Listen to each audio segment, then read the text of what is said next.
From David Hume's Enquiry Concerning Human Understanding, Section 4, Skeptical Doubts Concerning the Operations of the Understanding, Part 2. Hume says, when it is asked, what is the nature of all our reasonings concerning matter of fact? The proper answer seems to be that they are founded on the relation of cause and effect. When again it is asked, what is the foundation of all our reasonings and conclusions concerning that relation? It may be replied in one word, experience. But if we still carry on our sifting humor and ask, what is the foundation of all conclusions from experience? This implies a new question, which may be of a more difficult solution and explication. So, what he said so far is that human knowledge concerns either relations of ideas or matters of fact. Relations of ideas are great. That's where we get math and geometry from. That's where we get the Pythagorean theorem. And it's 100% certain, and it's independent of experience, but also, unfortunately, it doesn't concern the facts in the world. It's about our ideas. Relations of ideas are not about the world outside the mind. Matters of fact are. Human knowledge, if it's not a relation of ideas, is a matter of fact. Well, how do we get knowledge of the facts in the world? How do we know how the world works? How do we know what happens in the world and how it works? How do we do science? How do we learn about the world? Hume says our knowledge about the world depends, well, largely on, other than our knowledge of our present experiences and memories, our knowledge of the world depends on causality, depends on the assumption that cause and effect happen. I dropped the Nietzsche book once, I drop it again, I drop it a third time, I drop it a fourth time, and every time it falls towards the center of the earth. And so I conclude that there's something, and I call it gravity, that is causing it to fall when unobstructed. And this is how we reason about the world from experience, by relying on the principle of cause and effect. But Hume is studying the foundations of human knowledge of the world. And if you had to state in one sentence the great insight of the Enquiry Concerning Human Understanding, or at least of sections 4 and 5, I would say of the entire book, the great insight is knowledge of the world outside the mind has a foundation. Hume is studying the foundation. And he's gotten so far, in this passage we're looking at here, he's gotten so far as to say the foundation of knowledge of the world outside the mind is causality. But causality itself is not one of those relations of ideas.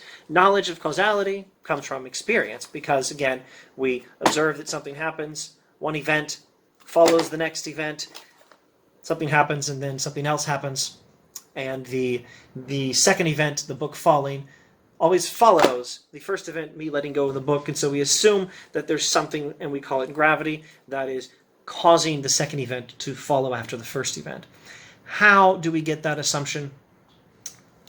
Well, how do we get that conclusion? By reasoning from experience, because causality is a great explanation for why these things keep happening, for why the second event always follows on the first event. Causality, cause and effect, which gives us the principle that gravity is pulling things towards the center of the earth, blah, blah, blah.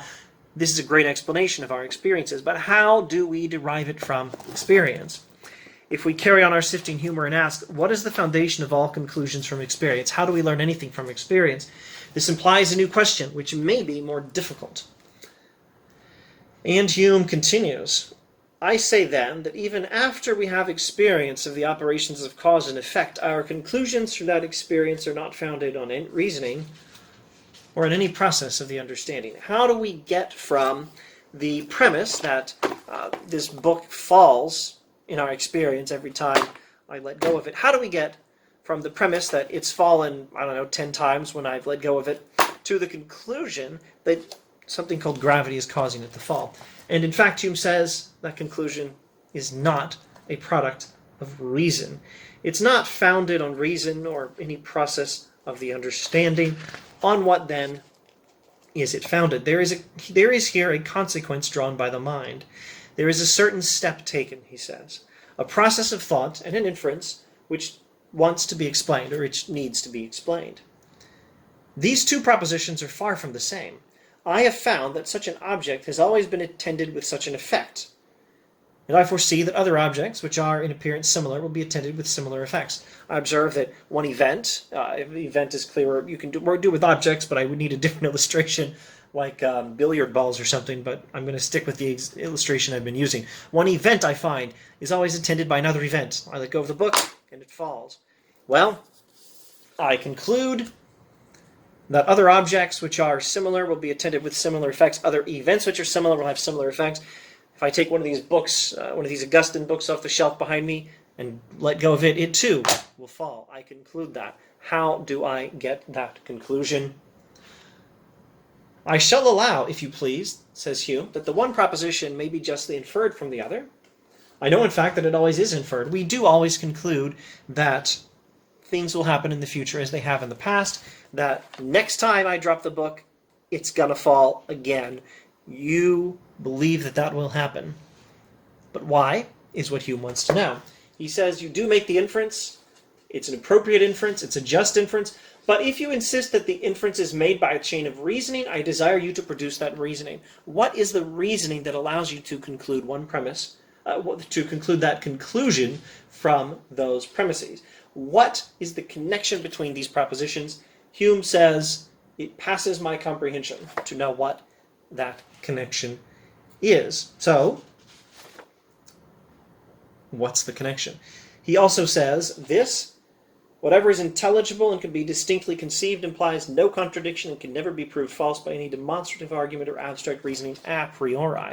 In other words, without having experienced the next time I drop this book to see whether it falls, we cannot prove that it's going to fall, except by assuming that cause and effect is in place, and that thing we call gravity is going to draw them towards the center of the earth. But that's the conclusion. We're talking about how we get from the premise that it's happened lo these many times to the conclusion that it always happens, that the book falls towards the center of the earth when unobstructed. What is the nature of that reasoning? Hume doesn't have a problem with the reasoning, and the principle that cause and effect is in place is how we get knowledge of everything else. That's great. He has no problem with that, but he wants to know how we get to that conclusion that there was a cause for it happening the way it did every time in the past.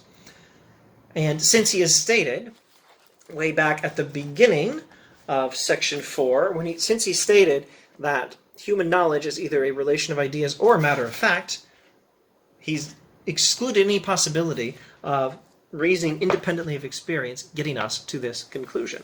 The inference can only be made from experience, but this itself is how we get knowledge from experience. So how does it itself come about from experience? There seems to be no available answer.